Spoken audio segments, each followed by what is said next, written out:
நாசிகர் நாசிகர் என்று சொன்ன இந்த நாசிகர்களின் கூட்டம் அத்திவரதர் சிலையை அங்கே வச்ச உடனே ரெக்கமெண்டேஷன் லெட்டருக்கு போய் க்யூவில் நின்னாங்க. அவன் குடும்பத்தாரெல்லாம் வெக்கமே இல்லாமல். நீங்கள்லாம் வந்துக்கிட்டு ஜாமி இல்லை, மூட பழக்கம் இப்படின்னு எவ்வளோ நாளைக்கு பேசிக்கிட்டு இருப்பீங்க?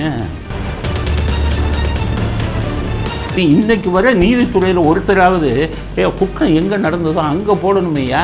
ஊருக்கா போய் அதே குற்றத்துக்கு ஒவ்வொரு ஊர்லையா ஒரு கம்ப்ளைண்ட் வாங்கி இது என்ன கோமாளித்தனமா? இது என்ன ஜனநாயக நாடு இல்லையா? நீங்கள்லாம் படிச்சிருக்கீங்களான்னு ஒரு நீதிபதியாவது கேள்வி கேட்டீங்களா? அந்த 2006 2011 கோயம்புத்தூரில் எத்தனை கம்பெனியை மூடினாங்க, எத்தனை ஃபேக்ட்ரியை மூடினாங்க? உங்களுடைய திறமையும் இல்லாத ஆட்சினால தானே கோயம்புத்தூரே ஒன்றும் இல்லாமல் போச்சு. அந்த இதில் 2011 வந்த உடனே தானே கோயம்புத்தூருக்கு விடுவு காலம் வந்தது. G2க்கு நிலத்தை வாங்கி போட்டாங்க சுற்றி. இப்போ ஓசூரில் இங்கே விமான நிலையை அமைச்சிட்டா அங்கே இப்போ இவங்க வாங்கி போட்ட சொத்து பூரா கோடிக்கணக்கான ரூபாய் சம்பாதிச்சிருக்கான். அதுக்காகத்தான் ஓசூர்னு இவங்க குரல் கொடுக்குறாங்க.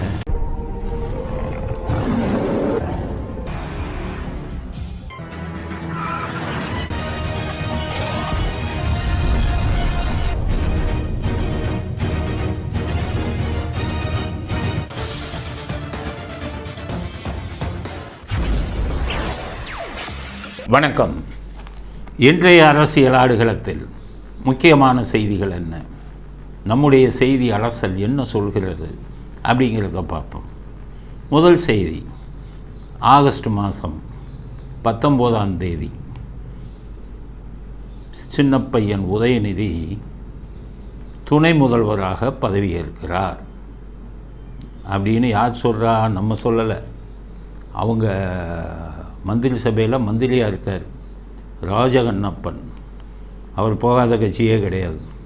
ஜெயலலிதா தான் வளர்த்து விட்டாங்க. ஜெயலலிதாவிட்ட போக்குவரத்து துறை அமைச்சராக இருந்து பண்ணாத ஊழலில் கோடிக்கணக்கில் பணம் சம்பாதிச்சார். அதுக்கப்புறம் ஜெயலலிதா அடித்து விரட்டினாங்க. அதுக்கப்புறம் போய் தமிழ் தேசம்னு ஒரு கட்சி ஆரம்பித்தார். போனி ஆகலை. திரும்பி 2009 ஜெயலலிதா காலில் வந்து க்யூவில் நின்று, அங்கே போயஸ் கார்டனில் நானே பார்த்தேன் அவர் க்யூவில் நின்னதை. க்யூவில் நின்று அப்புறம் காலில் போய் விழுந்தார். கட்சியை இணைத்தார். அதுக்கப்புறம் எலெக்ஷனில் திருப்பி போட்டியிட்டு தோல்வி அடைந்தார். அதுக்கப்புறம் ஜெயலலிதா அவங்க செத்த உடனே இறந்ததுக்கப்புறம் மறுபடியும் ஸ்டாலின் காலில் போய் விழுந்தார். விழுந்து மந்திரி ஆகிட்டார். மந்திரி ஆகிட்டு இப்போ உதயநிதி புராணம் பாடிக்கிட்டு இருக்கார். அவர் சொல்கிறார் கேபினெட், அந்த கேபினெட் கிச்சன் கேபினெட் இருக்க, அதில் ஒரு ஆள் உதயநிதியோட ஆள். அவர் என்ன சொல்கிறாரு, இந்த வீடியோவை பாருங்கள். நம்முடைய அமைச்சர் உதயநிதி அவர்கள் இனிமேல் 19 வருவார். அதுக்கு மேலே அப்படி முன்னாடி சொல்லக்கூடாது. ஸோ இந்த வீடியோவில் என்ன சொல்கிறாரு, ராஜகண்ணப்பன் திமுக மந்திரி சபையில் அமைச்சராக இருக்கிறவர் ஆகஸ்ட் 19 அவர் துணை முதலமைச்சராக பதவியேற்க போகிறார் அப்படின்னு சொல்லிட்டார். அப்போ அவங்களே சொன்னால் உண்மை தானே இருக்கணும். உடனே நீங்கள் என்ன பண்ணுங்கள், போய் காலண்டர் எடுங்க. ஆகஸ்ட் 19 என்னன்னு பாருங்கள். ஆகஸ்ட் 19 பௌர்ணமி. அப்போ பௌர்ணமியை தேர்ந்தெடுத்து பௌர்ணமி அன்னைக்கு, முழு பௌர்ணமி அன்னைக்கு, அதுவும் எப்படி பாருங்கள், ஆடியில் எடுக்கக்கூடாதான். ஆகஸ்ட் 15 19 வந்துட்டா உங்களுக்கு ஆவணி வந்துடும். ஆவணி மாதம் பௌர்ணமி அன்னைக்கு பதவி ஏற்க போகிறாங்க. திராவிட மாடல், வெக்கங்கிட்ட திராவிட மாடல். உங்களுக்கெல்லாம் மானம், வெக்கம், சூடு சொரணை இல்லையா? அந்த திராவிட இயக்கத்தில் இருக்கிறவனுக்கெல்லாம் எங்கேயா என்ன ஒரு காலத்தில் என்னென்ன பேசுனீங்க? உங்கள் ஈவரா சொல்லுவார, ஏயா திருப்பதிக்கு போய் மொட்டை போடுறைய, திரும்பி மயிர் முளைச்சிருங்கிறதுக்காக தானே மொட்டையை போடுற, ஒரு கையை வெட்டி கொடு, ஒரு விரலை வெட்டி கொடு, காலை வெட்டி கொடுன்னு கேலி பேச்சுன்னு ஒரு தானப்பா உங்கள் ஈவேரா. அந்த பரம்பரையில் வந்தவங்களில் வெக்கமான ரோஷம் கிடையாது. பௌர்ணமியில் போய் இது பண்ணுறீங்களே. ஒரு காலத்தில் ராகு காலத்தில் போய் நாமினேஷன் போடுவான் திமுககாரன். யமகண்டத்தில் போய் நாமினேஷன் போடுவான் எலெக்ஷனுக்கு. போட்டு ஜெயிச்சுட்டு கொக்கரிப்பான். பார்த்தியா, நான் ராகு காலத்தில் போட்டேன் ஜெயிச்சிட்டேம்மா, கொக்கரிப்பான். ராகு காலத்தில் போடுவான், ஜெயிச்சிடுவான். ஆனால் என்ன விஷயம்னா, அவன் ஜாதகத்தில் ராகு உச்சமாக இருப்பான். ராகு நல்ல பிளேஸில் இருப்பான், கேந்திரங்களில் இருப்பான், கோணங்களில் இருப்பான். அதனால் அந்த ராகு அவனுக்கு ஒர்க் அவுட் ஆகி ஜெயிப்பான். உடனே சொல்லுவான், பார்த்தியா நீ எல்லாம் ராகு காலத்தில் செய்ய மாட்டேங்கிற, நான் ராகு காலத்தை போட்டு ஜெயிச்சேம்மா. வெக்கங்கட்ட மானங்கட்ட திராவிட மாடல்கள் ஒரு காலத்தில் இப்படி பண்ணிக்கிட்டு இருந்தீங்க. அதுக்கப்புறம் அவங்க அண்ணாதுரை பார்த்தீங்கன்னா கேன்சர் வந்துருச்சு, கோயிலேருந்து விபூதியை கொண்டு போய் கொடுக்குறாங்க. அவர் பூசும்போது கையை தட்டி விட்டார். தன்மானம் உள்ளவர். ஏன்னா அந்த அவராச்சும் மாறலை. மாறினவம்புறான் இப்போ வந்தவன் தான், மாறவே இல்லை. அவர் அப்படியே தெய்வம் ஒரு பிள்ளை இருந்துகிட்டே இறந்து போனார். அதுக்கப்புறம் கருணாநிதி வந்தார். வசனம் பேசுனதை பார்த்தீங்கன்னா படங்கள்லாம் எல்லாத்தையும் கிண்டல், சாமி கும்பிட்றவனெல்லாம் கிண்டல் அடிச்சுட்டு அண்ணன் கொஞ்சம் கொஞ்சமாக மாறினார். 3வது மனைவியை கூட்டிகிட்டு மேல்மருவத்தூர் ஆதிபராசக்தி கோயிலுக்கு போய் எல்லா கதவையும் ஜன்னலையும் மூடிட்டு 3வது மனைவியுடன் சாமி கும்பிட்டு விட்டு வந்தார். மேல்மருவத்தூர் ஆதிபராசக்தியில் ஊருக்கே தெரியாது. சாய்பாபாவை வீட்டில் கூப்பிட்டு எனக்கு மோதிரம் கொடுங்க, எனக்கு செயின் கொடுங்கன்னு கேட்டார்.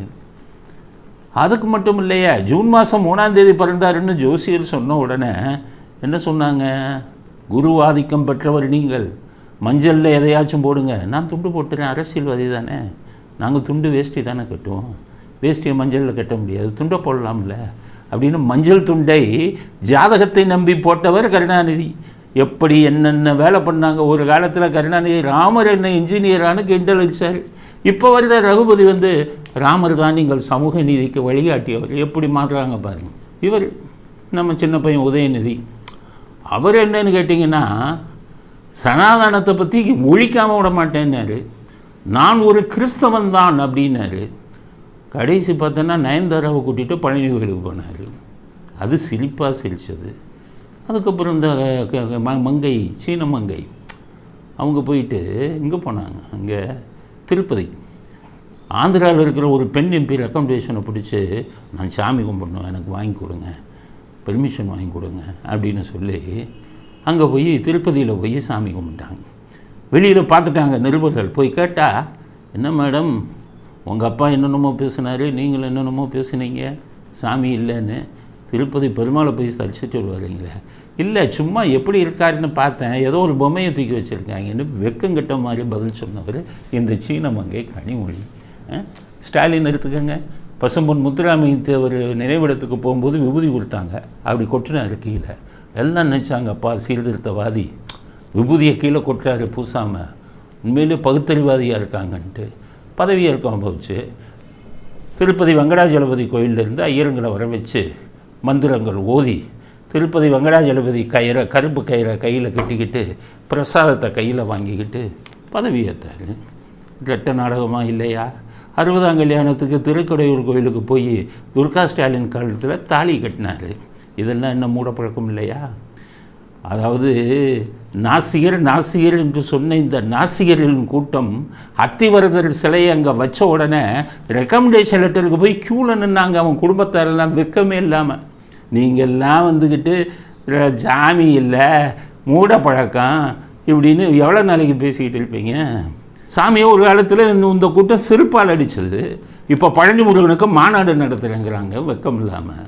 ஆக திராவிட கூட்டமே உங்களுக்கு சொல்கிறேன், மானம் வெக்கம் சூடு சொரணையெல்லாம் உதுத்துட்டு வெக்கம் இல்லாமல் பௌர்ணமி அன்னைக்கு எங்கள் பஞ்சாங்கத்தை பார்த்துட்டு ஜோசியத்தை பார்த்துக்கிட்டு பதவியேற்பு விழா பஞ்சாங்கம் இது பௌர்ணமி அன்னைக்கு வைக்கிறீங்களே, வெக்கம் இல்லையா? இதைத்தான் கேட்கணும். நீங்கள் துணை முதலமைச்சராக்கி நாட்டை குட்டிச்சவராக்குங்க. முதலமைச்சராக இருந்தால் அவர் குட்டிச்சவராக்குறாரு, துணை முதலமைச்சராக இருந்தால் அவர் மகன் வந்து குட்டிச்சவராகட்டும், அது நாட்டின் தலைவிதி.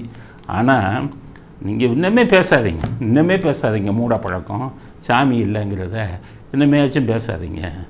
பௌர்ணமி அன்னைக்கே நீங்கள் பதவி ஏறுங்க. ஆவணி மாதம் பௌர்ணமி அன்னைக்கு இது பண்ணுறீங்க, நல்ல நேரம்தான், கிரக அமைப்புகளும் நல்லா இருக்குது. ஆனால் தீயவர்களுக்கும் கெட்டவர்களுக்கும் கிரக அமைப்பு நன்றாக இருந்தாலும் கெட்டதே நடக்கும், கெட்டதே வந்து சேரும் அப்படிங்கிறது தான் எங்களுடைய கருத்து. இந்த கருத்தை முதல் கருத்தாக பதிவு செய்ய விரும்புகிறேன். அதுக்கு அடுத்தது சவுக்கு சங்கர் குண்டர்கள் சட்டத்தை உயர்நீதிமன்றம் ரத்து பண்ணிட்டாங்க. ரத்து பண்ணும்போது நாக்கப்படுங்கிற மாதிரி 4 கேள்வி கேட்டிருக்காங்க. என்ன கேட்டிருக்காங்க? 77 வருஷம் ஆட்சி சுதந்திரம் அடைஞ்சு 77 வருஷம் ஆனதுக்கப்புறம் இப்படி கருத்து சுதந்திரத்தை நீங்கள் தடுக்கலாமா ஒரு சுதந்திர இந்தியாவில்? யாரை கேட்குறாங்க? அந்த திராவிட மாடல் கூட்டத்தை தான் கேட்குறாங்க. குறிப்பாக ஸ்டாலினை தான் கேட்குறாங்க. அவர் தானே இந்த வேலை பண்ணுறாரு.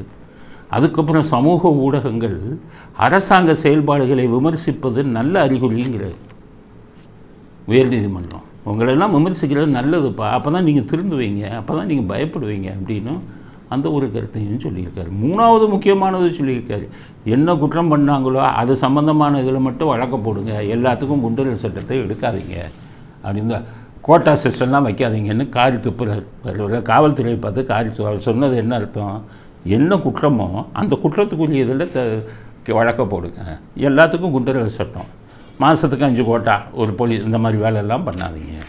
அப்புறம் அதே இதில் உயர்நீதிமன்றத்தில் இன்னொரு வழக்கில் கேட்குறாங்க, அந்த சவுக்கு சங்கர் அம்மா வந்து சொல்கிறாங்க, ஐயா செஞ்சது ஒரு தப்பு, போட்டது 17 கேஸு அப்படின்னாங்க. அப்போ தான் போலீஸை கவத்தை கேட்டாங்க, எத்தனையா தப்பு? இவர் ஆனர் 3 தப்பு பண்ணியிருக்காரு. என்னென்ன தப்பு? கஞ்சா வச்சுருந்தார், சரி ஒரு தப்பு, அதுக்கு ஒரு கேஸ் போட்டிங்களா? போட்டோம். மோசடி ஒருத்தரை பண்ணதாக புகார் வந்தது, ரைட்டு, அது மோசடி, அதில் ஒரு புகார் போட்டு அதில் ஒரு கேஸ் போட்டிங்களா? போட்டோம். 3வது பெண் போலீஸுன்னு எவ்வளோ நாளாக சொல்லுவீங்க? 3 மாதமாக சொல்லிக்கிட்டே இருக்கீங்க. இப்போ பெண் போலீஸுக்கு தான் கேஸ் போட்டாச்சே, அதிகாரியை திட்டினு கேஸை போட்டாச்சே, அதில் எத்தனை வழக்கு போட்டீங்க? அதில் 15 வழக்கு போட்டோம். ஒரே குற்றத்தில் ஒரே கெட்ட செயலுக்கு எப்படி 15 வழக்கு போட்டீங்க? 15 வழக்கு போட்டிங்களா? கொண்டு வாங்கன்னு கேட்டிருக்காரு. இப்போ இந்த திராவிட திருட்டு மாடல் கூட்டம் என்ன பண்ணுறான், போலீஸையும் கெடுத்துட்டான்.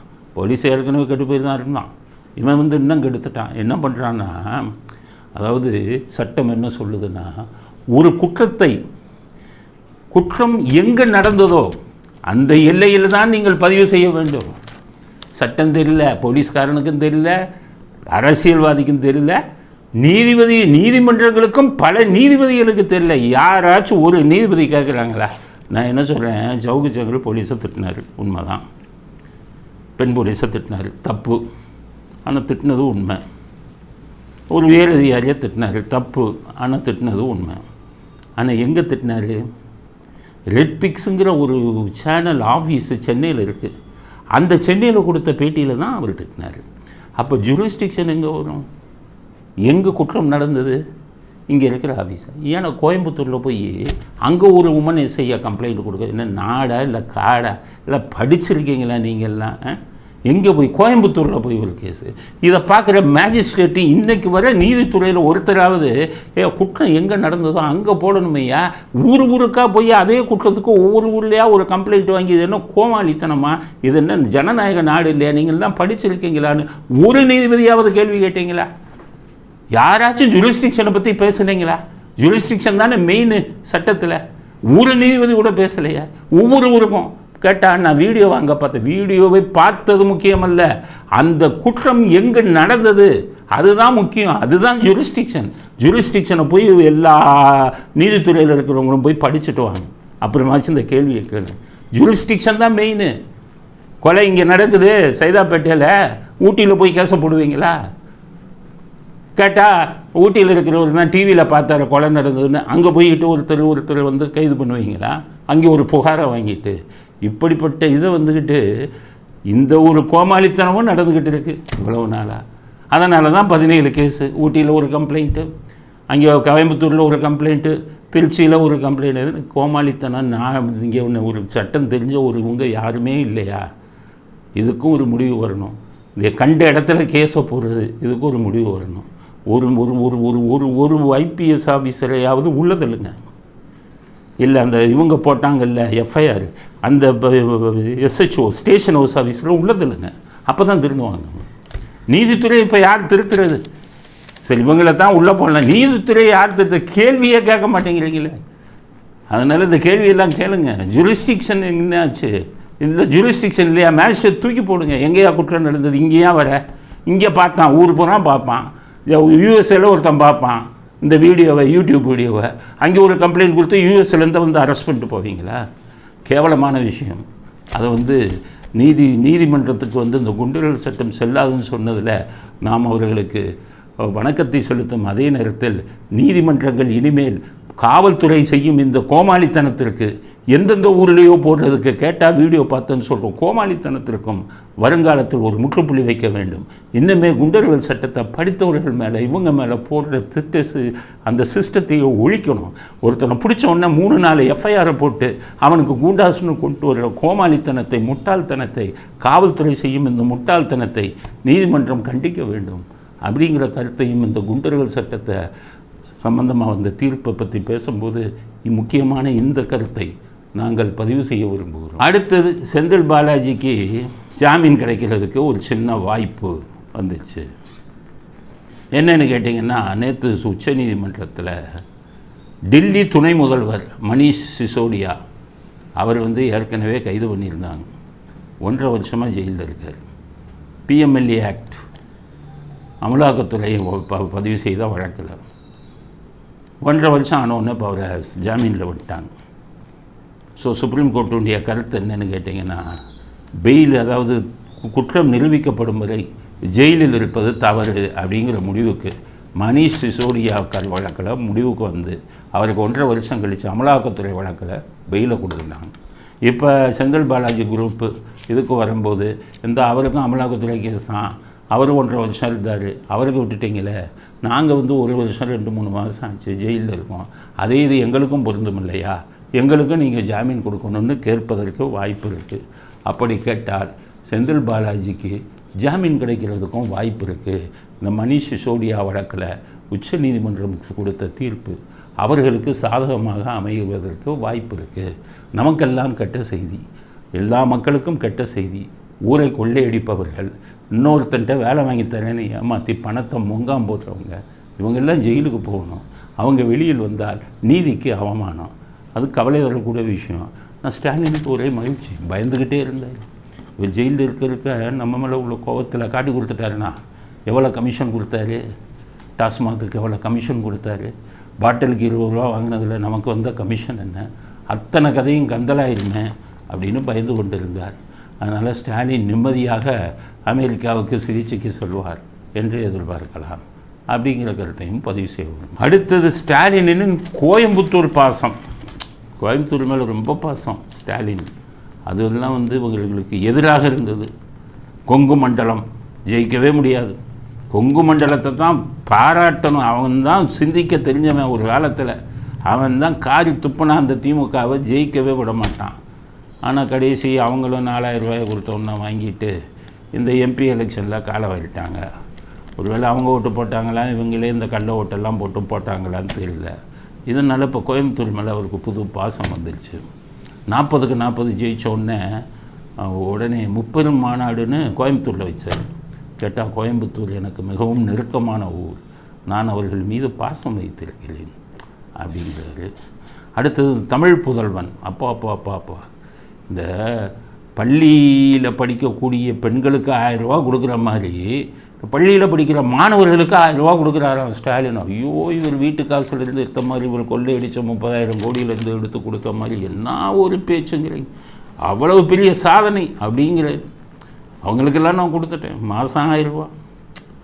இவங்களுக்கு இப்போ மகளிர் உரிமை திட்டம் மாதம் 1000 ரூபா, 1.25 கோடி கார்டுக்கு கொடுக்குறேன் அப்படிங்கிற. மாதம் 1000ன்னா என்ன ஆகுது, மாதம் 1200 கோடி ஆகுது. ஒரு வருஷத்துக்கு 15,000 கோடி ஆகுது. வெறும் ரேஷன் கார்டுக்கு கொடுக்குறது இல்லையே, 8 லட்சம் கோடி கடன். பெருமையாக சொல்கிறார். இவங்களுக்கு தமிழ் புதல்வன் திட்டத்தை மிகப்பெரிய திட்டம், என் மனதுக்கு பிடித்த திட்டம் அப்படின்னு சொல்லி அதையும் கோயம்புத்தூரில் வச்சுட்டார் விழாவை. கேட்டால் கோயம்புத்தூர் எனக்கு மிகவும் நெருங்கியவர். அந்த கோயம்புத்தூர் குட்டிச்சவரானதே உங்களாலேயும் உங்கள் அப்பாவாலேயும் தானே. யோசிச்சு பாருங்கள். உங்கள் அப்பா முதலமைச்சராக இருக்கும்போது 1997 கோயம்புத்தூரில் எப்படி குண்டு வெடித்தது? உங்கள் அப்பாவால் தான் குண்டு வெடித்தது. காவல்துறையில் அதுக்கு பல ஆதாரங்கள் இருக்குது. காவல்துறையிலேருந்து உளவு பிரிவிலிருந்து ரிப்போர்ட் கொடுக்குறாங்க. நீங்கள் பாட்ஷா உள்பட 5 பேரை குண்டர்கள் சட்டத்தில் அடைத்தார் ஜெயலலிதா. நீங்கள் அவரை விடுதலை செஞ்சுட்டீங்க. எல்லா இடங்களிலும் முக்கியமான இடங்களில் செக் போஸ்ட்டை போட்டார் ஜெயலலிதா. குண்டு செய்வதற்கான மூலப்பொருட்கள் கடத்தல் பண்ணி வந்ததுனால அவர் போட்ட செக் போஸ்ட்டால் அந்த கடத்தல் மூலப்பொருட்கள் கடத்தப்படலை. அதனால் அவர் இதில் அமைதியாக இருந்தது. அவர் ஆட்சியில், உங்கள் ஆட்சியில் அந்த இதுகள்லாம் நீங்கள் எடுக்க சொல்லிட்டீங்க. செக் போஸ்டெல்லாம் எடுக்க சொல்லிட்டீங்க. பாட்சா உள்பட 5 பேரையும் குண்டர்கள் சட்டத்திலிருந்து விடுதலை பண்ணிட்டீங்க. அதனால் மீண்டும் கோயம்புத்தூரில் ஒரு குண்டு வெடிப்பு நடைபெற வாய்ப்புள்ளதுன்னு சொல்லி உளவுத்துறையிலேருந்து ரிப்போர்ட் போட்டால் அதெல்லாம் நான் பார்த்துக்கிறேன்னு சொல்லி குண்டு வெடித்து அத்தனை பேர் செத்ததுக்கு காரணமே கோயம்புத்தூர் எவ்வளோ பெரிய மயானமாக காட்சி அளித்ததுக்கு காரணமே உங்கள் அப்பா தானே. அதுக்கப்புறம் என்னாச்சு? அதுக்கப்புறம் அதோடு விட்டீங்களா? நீங்கள் துணை முதல்வராக இருக்கும்போது, கருணாநிதி முதல்வராக இருக்கும்போது தமிழ்நாடே இருட்டாக்குனீங்களே. கோயம்புத்தூர் பூரா பிஸ்னஸ் சென்டர். அந்த 2006லேருந்து 2011 வரை கோயம்புத்தூரில் எத்தனை கம்பெனியை மூடினாங்க, எத்தனை ஃபேக்ட்ரியை மூடினாங்க. உங்களுடைய திறமையும் இல்லாத ஆட்சினால தானே கோயம்புத்தூரே ஒன்றும் இல்லாமல் போச்சு. அந்த வகையில் 2011 வந்த உடனே தானே கோயம்புத்தூருக்கு விடிவு காலம் வந்தது. கோயம்புத்தூர் மக்கள் இதெல்லாம் பண்ணி சொல்லுவாங்களா? நீங்கள் செந்தில் பாலாஜியை வச்சு வீட்டுக்கு ரூபாயை கொடுத்து ஜெயிச்சுட்டு அதை நிரந்தரமான வெற்றி என்று கருதுகிறீர்களா ஸ்டாலின்? நிச்சயம் காலம் உங்களுக்கு ஒரு நாள் திரும்பும். இதே கோயம்புத்தூர் மக்களே உங்களை விரட்டி அடிக்கிறார். அடுத்த தேர்தலில் உங்களை விரட்டி அடிக்கிறார்களா இல்லையா என்பதை பொறுத்திருந்து பாருங்கள். அதனால் கோயம்புத்தூர் ஒன்றும் உங்களுக்கு நெருக்கமான ஊர் இல்லை. நீங்கள் வேணால் அதை நெருக்கமான ஊர் என்று சொல்லலாம். ஆனால் கொங்கு மண்டலமே உங்களுக்கு எதிரான ஒரு மண்டலம், உங்களை வெறுக்கக்கூடிய மண்டலம் என்பதை 2026 சட்டசபை தேர்தலில் ஸ்டாலின் அவர்களே நீங்கள் உணரப்போகிறீர்கள் அப்படிங்கிற கருத்தையும் பதிவு செய்ய விரும்புகிறேன். அடுத்தது, ஓசூரில் விமான நிலையம் அமைக்கிறதுக்கு முன்னுரிமை கொடுக்கணும்னு தயநிதி மாறன் பேசியிருக்கார். அதுக்கு நல்ல தமிழ்நாட்டு மக்கள் யோசிங்க. எதுக்கு இந்த ஓசூரையே பிடிச்சிக்கிட்டு இருக்காங்க சொல்லுங்கள். ஸ்டாலின் ஏற்கனவே 5000 ஏக்கரில் விமான நிலையம், ஓசூரில் விமான நிலையம் அமைக்கிறது, விமானத்தை இயக்கிறதெல்லாம் மத்திய அரசாங்கத்தோட இதில் வருது. விமான போக்குவரத்து உங்கள் கையிலேயே இல்லை. நீங்கள் சாதாரணமான அதிகாரம் இல்லாத மாநில அரசு. ஜிஎஸ்டியை பிச்சை வாங்கி மத்திய அரசாங்கத்திலிருந்து ஜிஎஸ்டிங்கிற பேரில் வரியை பிச்சை வாங்கி பிழைப்பு நடத்தி கொண்டிருக்கிறீர்கள். உங்கள் உரிமையெல்லாம் வெட்கமில்லாமல் விட்டு கொடுத்து ஒரு காலத்தில் மாநில சுயாட்சி என்று மாநிலத்தின் உரிமைக்காக குரல் கொடுத்தவர்கள் வரி விதிக்கக்கூடிய உரிமையையே இழந்து ஜிஎஸ்டிக்கு போய் பிச்சை கேட்டுக்கிட்டு இருக்கீங்க. நீங்கள் விமான போக்குவரத்து, விமான நிலையம் இதெல்லாம் உங்களுக்கு அதிகாரம் இருக்கா? மாநில அரசாங்கத்துக்கு அது அதிகாரம் இருக்கா? ஏற்கனவே ஸ்டாலின் 5000 ஏக்கரில் எங்கள் ஓசூரில் விமான நிலையம் அமைக்கப்படும் அப்படின்னு அறிக்கை விட்டார். அது ஏற்கனவே அந்த திட்டம் கைவிடப்பட்டது. காரணம், ஓசூர் பெங்களூருக்கு மிக அருகிலேயே இருக்கிறது. பெங்களூரில் விமான நிலையம் இருக்குது. பெங்களூர் தான் மெயின் ஏரியா. அதனால் அங்கே இருக்கும்போது ஓசூரில் அமைப்பது சாத்தியமில்லை என்று விமான போக்குவரத்து துறை முடிவு பண்ணிடுச்சு. நீங்கள் எதுக்கு 5000 ஏக்கரில் அங்கே ஓசூரில் விமான நிலையம் அமைக்கணுங்கிறீங்க? யோசித்தோம் நாங்கள். அப்போவே சம்பந்தம் இல்லாமல் பேச மாட்டாங்களே ஓசூர். இப்போ தயநிதி மாறன் சொல்கிறாரு ஓசூரில் விமான நிலையம் அமைங்க 5000 ஏக்கரில். அங்கேயே என்னென்னா ஜிஎஸ்டிக்கு இதுக்கு ஜி ஸ்கொயருக்கு நிலத்தை வாங்கி போட்டாங்க சுற்றி. இப்போ ஓசூரில் இங்கே விமான நிலையம் அமைச்சிட்டா அங்கே இப்போ இவங்க வாங்கி போட்ட சொத்து பூரா கோடிக்கணக்கான ரூபாய் சம்பாதிச்சிடலாம். அதுக்காகத்தான் ஓசூர்னு இவங்க குரல் கொடுக்குறாங்க. ஏற்கனவே மகாபலிபுரம் அந்த இதில் ஈசிஆர் ரோட்டில் செக்ரட்டரியேட் அமைக்கணும்னு சொல்லி, நாங்கள் செக்ரட்டரியேட் அமைக்க போகிறோம் அப்படின்னு சொல்லி ஜி ஸ்கொயர்கிட்ட சொல்லி நிலத்தை பூரா வாங்கி போட சொல்லிட்டாங்க. இங்கே செக்ரட்டரியேட் வரப்போகுதுன்னு சொல்லி ஏற்கனவே ஜி ஸ்கொயரில் கோடிக்கணக்கில் நிலத்தை வாங்கி போட்டாங்க. இந்த விஷயம் அண்ணாமலைக்கு தெரிஞ்சு நம்ம மகாபலிபுரம் ரோட்டில் இதை கொண்டு வர போகிறாங்க, செக்ரட்டரியேட்டு கொண்டு வர போகிறாங்க, ஜி ஸ்கொயரில் நிலம்லாம் வாங்கி போட்டாங்கன்னு சொன்ன உடனே அந்த திட்டத்தை கைவிட்டாங்க. அதனால் ஜி ஸ்கொயர் எங்கெல்லாம் நிலம் வாங்குதோ அங்கே புதிய திட்டங்கள் அறிமுகப்படுத்தப்படும். அதனால் இதை ஓசூர்லேயும் விமான இதை கொண்டு வந்தால் ஜி ஸ்கொயரில் நமக்கு நல்ல லாபம் கிடைக்கும். அதனால் இந்த முதலீடு செய்கிறவங்க, சொத்தில் முதலீடு செய்கிறவங்கெல்லாம், நிலத்தில் முதலீடு செய்கிறவங்கெல்லாம் எங்கேயாவது ஜி ஸ்கொயர் இடத்த வாங்கி போடுறானான்னு பாருங்கள். உடனே கண்ணை மூடிட்டு வாங்கி போட்டுருங்க. இங்கே உடனே இங்கே ஒரு புது திட்டம் வந்துடும். நீங்கள் புதுசாக இன்வெஸ்ட்மெண்ட்டு பண்ணுறவங்க, முதலீடு பண்ணுறவங்கெல்லாம் இதுதான் டெக்னிக். நல்லா பார்த்துக்கோங்க. ரகசியமாக அந்த ஏரியாவில் விசாரிங்க ஜி ஸ்கொயர் லேண்ட் வாங்கியிருக்காங்க. இப்படித்தான் அரசாங்கத்தின் ஒவ்வொரு திட்டமும் ஜி ஸ்கொயர் வருமானத்தை அடைய வேண்டும்ங்கிற ஒரு சுயநல நோக்கில் தான் இவர்கள் ஒவ்வொரு திட்டத்தையும் வலியுறுத்துகிறார்கள். இப்போது ஓசூரில் விமான நிலையம் அமைக்க வேண்டும் என்று சொல்லக்கூடிய அந்த திட்டமும் சுயநலமான ஒரு திட்டம். அதற்காகத்தான் இவர்கள் குரல் எழுப்புகிறார்கள் அப்படிங்கிற கருத்தையும் பதிவு செய்ய வரும். அடுத்தது, டிஜிபி ஒன்று சொல்லியிருக்கார், சைஃபர் கிரைம்னு ஒன்று இருக்குது. அதில் தன்னார்வ தொண்டர்கள், தன்னார்வ சமூக இதில் வந்து அக்கறை உள்ளவர்கள்லாம் வந்து அதில் வந்து எங்களுக்கு உதவி செய்யலாம், நீங்களும் அதில் வந்து எங்களோட சேர்ந்து செயல்படலான்னு அறிவிப்பு ஒரு டிஜிபி. காவல்துறையில் இருந்ததுனால இதை பற்றி பேசுகிறேன். பல காலம் நான் பேசியிருக்கேன். என்னுடைய பல வீடியோ எடுத்து பாருங்கள். ஏயா சைஃபர் கிரைம்னு ஒன்று வச்சுருக்கீங்களே, அதுக்கெல்லாம் மூளை இருக்கிறவன் தான் இருக்கணும்.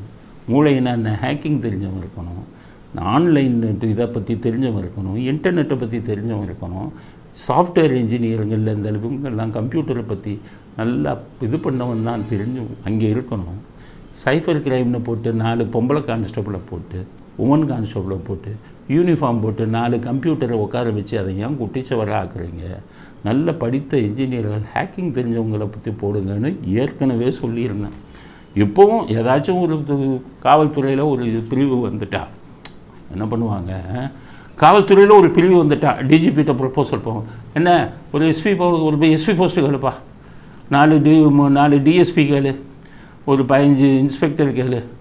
அது என்ன பிரிவு, அதில் யார் இருக்கணும் அதை பற்றியே இல்லை. வந்தால் ஒரு 10-20 ஸ்டாஃப் வருவாங்க, நமக்கு கூட கிடைக்கும், ப்ரமோஷன் கிடைக்கும். இப்படி குறுகிய நோக்கத்துடன் தான் பார்ப்பாங்க. காவல்துறை என்பது ஒன்று சொல்கிறேன், வெறும் யூனிஃபார்ம் போட்டவன் மட்டும் காவல்துறை கிடையாது. யூனிஃபார்ம் போட்டவனால காவல்துறையில் என்ன பண்ண முடியும்? Law and order. இதைத்தான் லா அண்ட் ஆர்டர் யார் வேணாலும் பார்க்கலாம். ஒரு லத்தி எடுத்துக்கிட்டு துப்பாக்கி எடுத்துகிட்டு இப்போ பயமுறுத்துறது யார் வேணாலும் பார்க்கலாம். ஆனால் மூளையை செலவழிக்கக்கூடியது காவல்துறையில் நிறைய பிரிவு இருக்குது. அவர்களால் தான் காவல்துறை என்று தலை நிமிர்ந்து நிற்கிறது. யூனிஃபார்ம்னு பெருசாக பேசுவாங்க. என்ன யூனிஃபார்ம்? க்ரைமை பற்றி தெரியுமா? யூனிஃபார்ம் போட்ட பல ஆஃபீஸருக்கு சொல்கிறேன், க்ரைமை பற்றி தெரியுமா? ஒரு க்ரைம் எப்படி ஒரு இந்த ஆம்ஸ்ட்ராங் வழக்கு வருது, ஒரு கொலை வழக்கு, லா அண்ட் ஆர்டரில் இருக்கிற யூனிஃபார்ம் போட்டவங்களை உட்காந்து கண்டுபிடிக்க சொல்லுங்கள். அதுக்கு மிகப்பெரிய அறிவு வேணும். அந்த ஒரு வழக்கை வந்து எப்படி விசாரித்து எப்படி குற்றவாளியை கண்டுபிடிக்கணும். அதனால தான் க்ரைம் பிரான்ச்சில் இருக்கிற யாருக்குமே யூனிஃபார்மே கிடையாது. காவல்துறையில் பாதி பிரிவுக்கு மேலே யூனிஃபார்மே கிடையாது. க்ரைம் பிரான்ச் சிஐடி யூனிஃபார்ம் கிடைக்காது.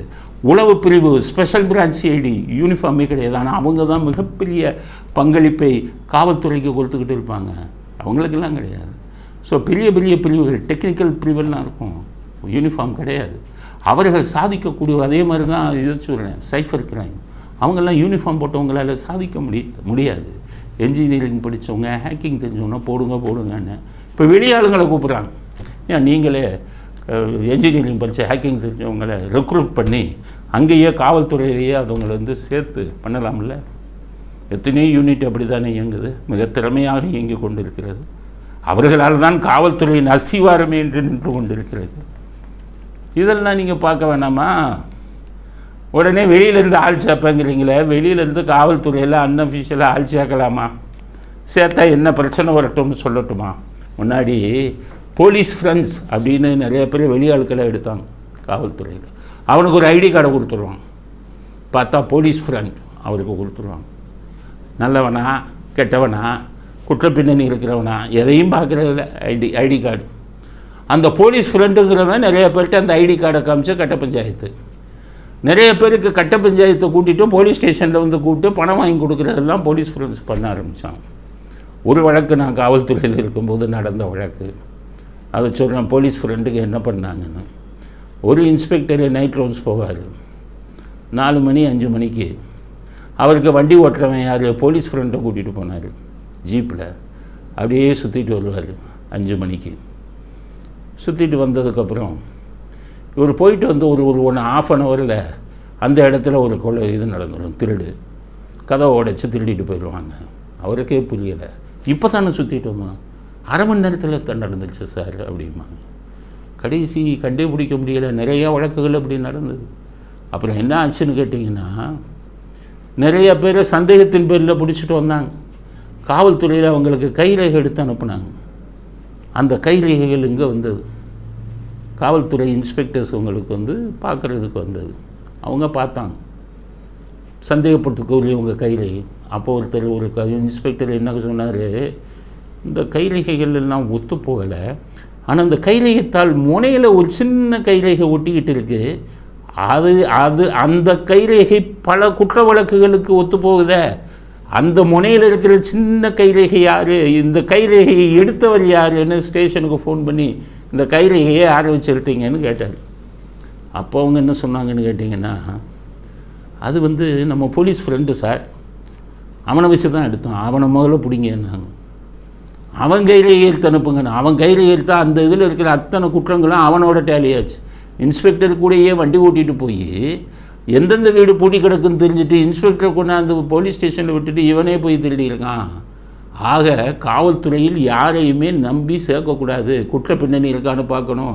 டிஜிபி சொல்கிறார சைபர் கிரைமில் இருக்கிறவங்கெல்லாம் தன்னார்வ தொண்டர்கள்லாம் வாங்கணும், அப்படி சொல்லக்கூடாது. வறுமை யார், அவனே ஒரு கிரிமினலாக இருந்தால், அவனே ஒரு குற்ற பின்னணி இருப்பவனாக இருந்தால் அதெல்லாம் பார்த்து தான் சேர்க்கணும். இன்றைக்கி வந்து இன்டர்நெட்டில் வரக்கூடியவங்க சைபர் கிரைமில் மிகப்பெரிய ஆளுங்கள்லாம் அதில் வந்துக்கிட்டு தப்பான இதில் வந்துக்கிட்டு இன்டர்நெட்டை யூஸ் பண்ணுறாங்க. மிகப்பெரிய கொள்ளைகளில் அவங்க தான் ஈடுபடுறாங்க. படித்த இன்ஜினியர்களே இது பண்ணுறாங்க. அவர்களையெல்லாம் நீங்கள் உடனே வெரிஃபை பண்ணாமல் உள்ளே அனுப்புவது தவறு. போலீஸ் ஃப்ரெண்ட்ஸில் இப்படி தான் நடந்தது. அதனால் டிஜிபிக்கு விடக்கூடிய கோரிக்கை, அப்படி வருபவர்களுக்கு குற்றப்பின்னணி இருக்கா, அவங்கள பற்றின விசாரித்து எல்லாம் க்ளீனாக பண்ணி அதுக்கப்புறம் சேருங்க. அது கூட தவறு. காவல்துறையிலேயே ஒரு 10 சைபர் கிரைமில் படித்த ஹேக்கிங் தெரிஞ்ச என்ஜினியருங்களை வந்து நீங்கள் வந்து அப்பாயிண்ட் பண்ணணும்.